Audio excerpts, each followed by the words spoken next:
ಸ್ಯಾಂಡಲ್ವುಡ್ನ ಸಂಪೂರ್ಣ ಮಾಹಿತಿಗಾಗಿ ನಮ್ಮ ಕೆಎಫ್ಐ ಯೂಟ್ಯೂಬ್ ಚಾನಲ್ನ ತಪ್ಪದೇ ಸಬ್ಸ್ಕ್ರೈಬ್ ಮಾಡಿ ಹಾಗೂ ಪ್ರತಿಯೊಂದು ವಿಡಿಯೋಗಳ ಅಪ್ಡೇಟ್ಸ್ಗಳಿಗಾಗಿ ಪಕ್ಕದಲ್ಲಿರುವ ಬೆಲ್ ಬಟನ್ ಅನ್ನು ಕ್ಲಿಕ್ ಮಾಡಿ. ಮಾಜಿ ಪ್ರಧಾನಿ ಎಚ್.ಡಿ. ದೇವೇಗೌಡರು ಕುಟುಂಬ ಸಮೇತ ಮೊಮ್ಮಗ ನಿಖಿಲ್ ಅಭಿನಯದ ಸೀತಾರಾಮ ಕಲ್ಯಾಣ ಸಿನಿಮಾ ವೀಕ್ಷಿಸಿದರು. ಭಾನುವಾರ ರಾತ್ರಿ ರಾಜಾಜಿನಗರದ ಒರಾಯನ್ ಮಾಲ್ನಲ್ಲಿ ಪತ್ನಿ ಚೆನ್ನಮ್ಮ, ಪುತ್ರ ಸಿಎಂ ಕುಮಾರಸ್ವಾಮಿ, ಮೊಮ್ಮಗ ನಿಖಿಲ್ ಕುಮಾರಸ್ವಾಮಿ ಹಾಗೂ ಕುಟುಂಬ ಸದಸ್ಯರ ಜೊತೆ ಚಿತ್ರ ಕಣ್ತುಂಬಿಕೊಂಡ್ರು.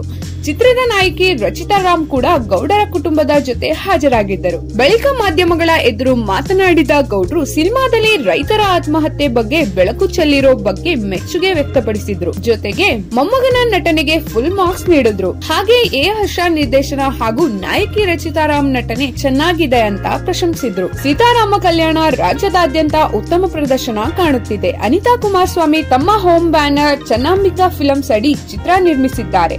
ಕಳೆದ ಗುರುವಾರ ರಾಜ್ಯದ ಪ್ರಮುಖ ರಾಜಕಾರಣಿಗಳು ಚಿತ್ರದ ಪ್ರೀಮಿಯರ್ ಶೋ ವೀಕ್ಷಿಸಿ ಮೆಚ್ಚುಗೆ ವ್ಯಕ್ತಪಡಿಸಿದ್ರು.